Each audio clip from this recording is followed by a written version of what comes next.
Ex-wife cheated and left me for her rich boss and got pregnant. But when I inherited millions, she wants me to pretend I'm the father and is begging me for another chance. So here's the deal. My ex-wife, 32F, and I, 35M, got divorced about 6 months ago, and within a month of that, she was pregnant.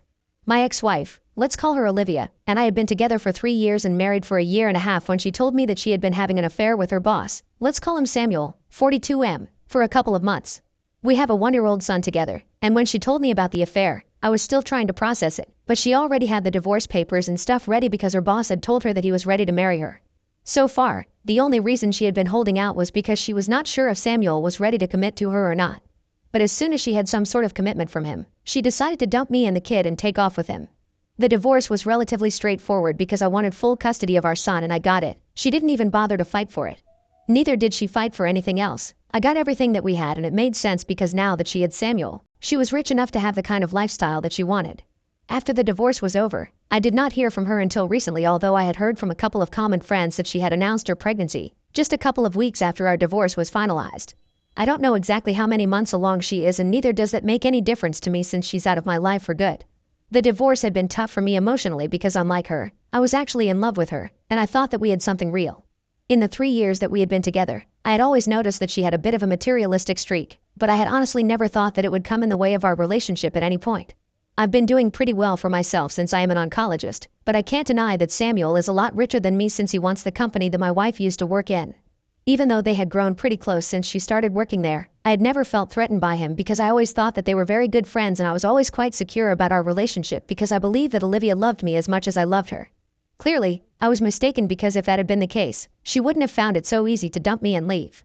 And I can still understand finding it easy to leave me, but how somebody can give birth to a kid and then just abandon them makes no sense to me. She didn't bother to check up on how our son was doing even once after this divorce, and that made it much easier for me to hate her because that's what she deserves. When she left me, she tried to tell me that the reason she was leaving was because I never had any time for her, unlike Samuel, who was always there for her. It's not that easy to fool me though. I know that the real reason she was leaving was because he was much richer than me, but when I brought it up with her, she started cursing at me and acted like I was a terrible person for even implying that, even if it was the truth. But anyway, the reason she reached out to me recently was also something to do with money, and it just proved me right because recently, I've been named as the sole heir to my uncle's fortune. For context, my uncle was a businessman who built a fortune for himself in real estate and owns one of the largest real estate companies in the state. He never married and never had any kids of his own, but we were pretty close. He adored me, and I knew that, but I still hadn't expected him to name me as the sole heir to everything that he owned. Everything is still being evaluated, but I know for a fact that I'm looking at an estate worth more than $2 million, and I haven't even started to think about how much his assets are worth. He left the company to me as well, but I'm honestly not interested in running it. Luckily, he had also left instructions to me in case I did not want to run the company, and so, according to him, I have appointed his CFO as the current CEO so the company keeps running smoothly. But I'm still going to be benefiting from whatever he makes from the company, so I can easily just retire right now. However, I'm still going to continue working because I love the work that I do, and with all the money that I have right now, I can even give back to society in much bigger ways. But that's enough about my own noble plans. Let's talk about Olivia's not so noble ones. Last week, I told a couple of my friends about my inheritance over dinner and drinks, and all of them were pretty surprised, but most of them seemed happy for me. But I guess one of them was not happy because somebody snitched and told Olivia about it, so that's how she found out, and the next day, she showed up at my house and said that she needed to talk to me. She was heavily pregnant, and I was about to tell her to go away, but I had a gut feeling that I would want to hear her out, so I decided to let her in because she was back after almost 6 months of the divorce, and I guessed that it had to be something important that brought her here. However, at the time when I had invited her in, I had no idea that she knew about my inheritance. Anyway, she tried to make some small talk with me, but I was really not interested, so I just restricted myself to one-word replies. Then she congratulated me on the inheritance, which was her first mistake. I was a bit surprised that she had been able to find out about it, but I figured that maybe one of my friends had ratted me out, so I didn't say anything and just thanked her. She then asked about our son and how he was doing, and that really upset me because, for the past 6 months, she had pretended that she didn't even have a kid, and now, all of a sudden, she had a conscience and wanted to know how her kid was doing. I ended up snapping, and I'm pretty thankful that my son was not at home at the time. He was with my parents because otherwise, he would have heard the way that I spoke to his mother. I don't regret it, though, since she totally deserves it. Anyway, when she asked about our son, I just told her to get to the point and stop beating around the bush because I knew that she was here with some purpose and not just to make small talk and ask about things that she didn't even care about. I was getting really impatient and she could see that, so she decided to get to the point and told me that she was here to discuss the new addition to our family. Obviously, I was very confused because I had assumed that she was pregnant with her boss's baby and not mine. She had been pretty sure about it back when we were separating, and I was so emotionally distraught about so many things that I didn't even question it. In any case, even if the baby was mine, I knew that one paternity test after the baby was born would let me know, and I would deal with that when it happened. But for as long as she was pregnant, it was better that Samuel dealt with her because I didn't want anything to do with her unless the baby was mine. It sounds mean, but that's how it was, and I didn't think she would care about it either because she was pretty confident that the baby was Samuel's. Anyway, I was quite shocked when she referred to the baby as the new addition to our family because I didn't know if that was a fact or not. So I first decided to ask her if she was sure about the paternity, and if the baby was not mine, I had no interest in speaking to her anymore. But instead of taking the hint, she told me that she hadn't conducted a paternity test yet, but would do so if that's what I wanted. However, regardless of who the biological father of the baby was, she believed that since she was still married to me when the baby was conceived, I had an equal right to the child as well, and we hadn't discussed this earlier, but it was about time that we did since she was just a couple of weeks away from giving birth. Then, she dropped a bombshell on me and told me that she wanted my name on the baby's birth certificate as the father because she believed that it would be better for both her kids to have the same last name. I definitely had not seen that coming, and it took me a couple of minutes to even process what she was saying, but once I had done that, I immediately declined. I didn't really want to, but I ended up laughing in her face because her plan was so stupid. It was quite easy for me to connect the dots, and she had already made the mistake of letting me know that she knew about the inheritance. So now, she was obviously trying to secure the baby's future, and in some way, even her own, by making sure that I took responsibility for the baby and perhaps even paid child support. Now that I was suddenly richer than even Samuel, she was singing a different tune around me, and I found that very funny, so I ended up laughing in her face at her plan. I straight up told her that she was really stupid for even thinking that I would entertain an idea like this, and I told her to get out of my house because I didn't want to speak to her anymore. But she didn't leave. She continued to sit there and try to reason with me. She told me that she was ready to get a paternity test, but she believed that it would be better for her children to have at least some sort of a relationship, and having the same last name would help them bond better with each other. She tried to make it seem like she really cared about the kids and their relationship, so she was actually asking me to allow her to add my name to the birth certificate of her baby so that our son would have a sibling and would find it easy to relate to the baby once they were born. It was pathetic because she herself hadn't been there for our son for the past 6 months after our divorce and hadn't even bothered to check up on him, even though she had visitation rights. So I told her that our son barely even had a mother anymore, and now she was acting like it was important for her to make sure that our son was able to bond with his sibling. And even if I were to agree that our son should have a relationship with his sibling or half-sibling, depending on who the father is, it still doesn't make sense to add me to the birth certificate as the father of the baby if I'm not actually the biological father. So I made it very clear to her that if the paternity test proves that the father is, then I might even entertain her idea, but if it doesn't, then I'm simply not interested. Once I made that clear to her, she tried to argue with me some more and was desperately trying to make it seem like she really cared about the relationship that her future baby would have with our son, regardless of who the parent was, and that's why she wanted my name on the birth certificate.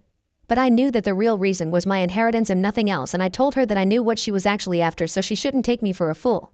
And obviously she was not happy about the implication that she was a gold digger, so she started screaming at me again, but I just told her to leave because otherwise, I would call the cops, and she finally left.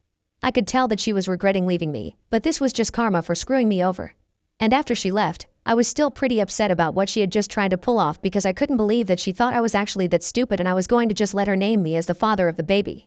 Of course, if I'm actually the father of the baby, then I would have had no issues, but her suggestion that all our kids should have the same last name and that's why she wants to admit the birth certificate of the baby regardless of whether I'm actually the father or not, just did not sit well with me.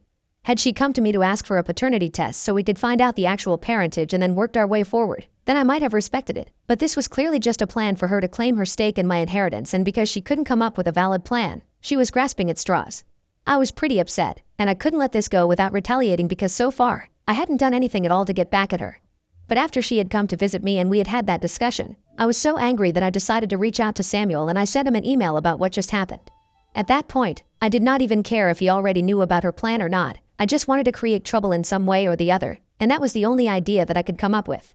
I wasn't sure if it would actually work or not, but I got lucky, and as it turns out, Samuel had no idea that this was what she was up to behind his back. I didn't get to know any of this through them, obviously. He did not reply to my email, but after I sent it to him, he apparently got into a really big fight with Olivia. And I don't even blame him. I think anybody in his position would have done the same thing. But instead of cutting her losses and dealing with the situation at hand, she is simply too busy blaming me and has been posting about it nonstop. Not just posted, but she has also been speaking to all of our common friends and trying to get them to talk to me and set the record straight with Samuel. I don't even know what that means because as far as I'm concerned, I already set the record straight with him by telling him the truth. Obviously, none of our friends are on her side. They think that what I did was perfectly justified. This is strange because I'm pretty sure that one of them had to be the person who ratted me out and told her about the inheritance. I just didn't find out who it was so I could cut ties with them. Anyway, until then, I have Olivia to deal with because she's really getting on my last nerve. She has been posting relentlessly about how I'm jealous of her lifestyle and I'm upset about the fact that she left me, which is why I've been actively trying to ruin her relationship with Samuel and feeding him a bunch of lies about why she visited me last week. She claims that she only visited me to see her son since I haven't allowed her to see him, and even that day, she was fighting with me because she wanted to see him and I refused to bring him back from his grandparents' place. That's what she wants me to admit, but I'm not gonna do that, since that's clearly a lie. I have done everything in my power to avoid speaking to her or interacting with her, but she just won't stop talking about me. And it's getting a bit too much because for the past week, she has posted about me every single day and it's just annoying that she thinks that she can get away with lying about what really happened. Most of our friends know the truth, but a lot of people are even supporting her in the comment section, mostly people who don't know me. And I know that she's doing all of this for sympathy so that Samuel can fix things with her and buy a bunch of lies that she has been spewing. However, if it's coming at the cost of my reputation, even if it's among people who don't even know me, I don't think that it's fair. So I have been considering putting out the truth for everyone to see, and the reason that I have held back is because I know that it's going to damage her reputation significantly, and Samuel is definitely going to dump her. They're not even married yet, so it's going to be very easy for him to just leave since they're only engaged. But before I do that, I want to make sure that I'm doing the right thing. So Wibda, if I posted about how my ex-wife wanted to name me as the father of her baby in the birth certificate? Update 1. So, I did it. I actually posted the truth before even opening the comments section here because my gut feeling said that I should just go for it and that's what I did. Afterwards, I came to Reddit to validate my decision and I'm very grateful that most people believe that posting my side of the story would be the right thing to do. I had blocked her after the divorce, but I unblocked her just so she would be able to see this post. Most of our friends are supporting me, and even though I know that I'm doing that, I think I'm with or without the support. I think it means a lot to me that they are standing by me. Because I'm pretty sure it's really pissing her off. She hasn't been able to get the kind of sympathy that she wanted. And from what I know, she hasn't had to move back in with her parents because Samuel doesn't want her living with him anymore. It has been a week and 4 days since I sent Samuel that email, and even though he hasn't replied to me, a lot of things have happened since then, and I know that there is trouble in paradise. I'm pretty glad that this is happening to them because she left me and our son for someone else, just because he was richer than me and Samuel. Well, he was just a homewrecker. I'm glad that karma is finally catching up to them and I really hope that this teaches them a lesson of a lifetime. Even if it doesn't really matter because I'm still going to be rich and I'll be happy with or without them. My son and I are even planning on taking a vacation in a couple of weeks because I think I need a break. I've been working myself to the bone ever since the divorce and now that I'm finally getting the closure that I thought I needed, I think a well-deserved break will do me a lot of good and when I come back, I'll be ready to work even harder. The only piece of the puzzle that I haven't been able to figure out yet is who exactly had ratted me out to Olivia because so far, I have asked several of my friends if they had said anything about my inheritance to Olivia, and all of them have denied having anything to do with it. The people who I had told about the inheritance are really close to me, so I really hate the idea that one of them had been lying to me, but well, that's how it is. Anyway, I'm gonna start planning my vacation with my son now. Update 2. Olivia showed up at my door again today and this time, my son was at home as well, so I told her to go away instantly. Because I was pretty sure that he was not here to see him and she was here to probably pick a fight with me and I didn't want my son to see me acting like that since Olivia just brings out the worst in me.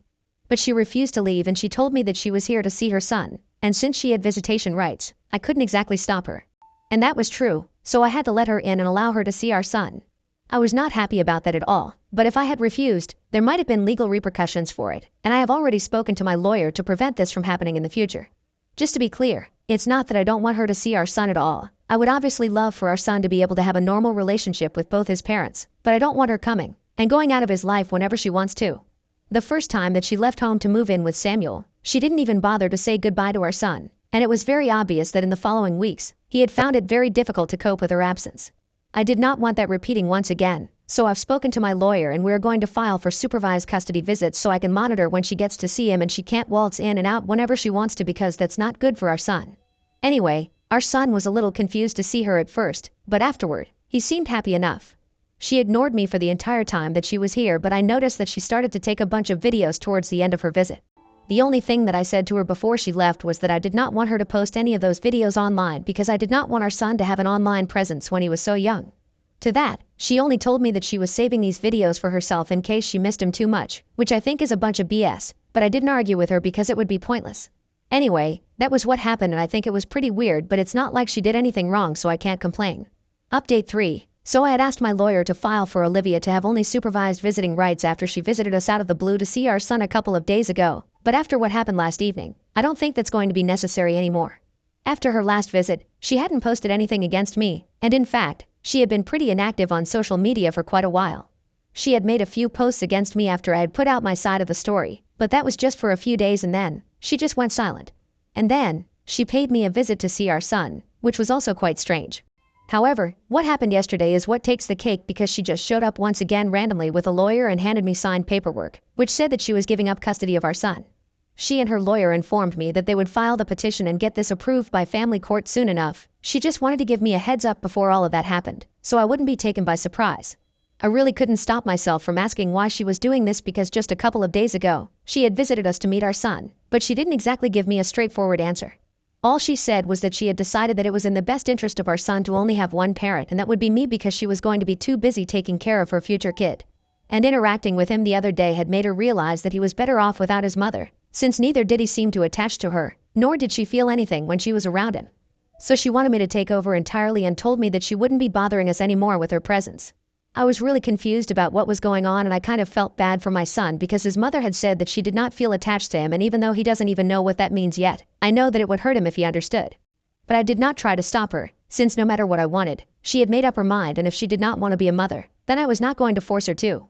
And she definitely was right about one thing. It would be better for him to just have one parent around him, and that would be me because I was actually willing to be a father to him.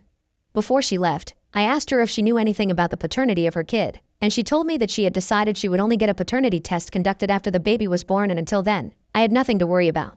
She also told me that if the baby turned out to be mine, we would work out an arrangement that worked for both of us, but until then, she did not want me to speak to her, and well, I respect that.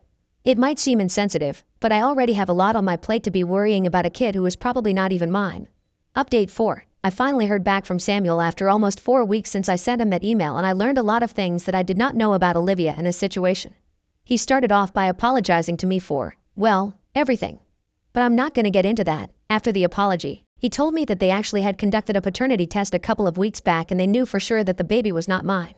The baby is his, and even when she had approached me, she had known about it. That's why he had been so upset and broken things off with her, because it was very obvious that she did not truly belong to anyone in the actual sense of the word. She tried to tell him that she had only visited me to talk to me about seeing our son more often because she claimed that I wasn't allowing her to see him. However, he did not buy that, and he decided to believe my version of what happened, since in the past 6 months, he had kept pushing her to come see our son, but she was the one who always kept procrastinating, and it seemed very unlikely that she had changed her mind all of a sudden. So he broke off their engagement and asked her to move out. Then she left. Even after she had left, she sent him a couple of videos with our son to prove that she had actually visited our son a couple of times and she hadn't been lying about what she had said to him. But he's not an idiot and he can see right through her. At least now I know why she had taken all those videos. It was just so she could use it to prove herself right, and I can't imagine something more disgusting.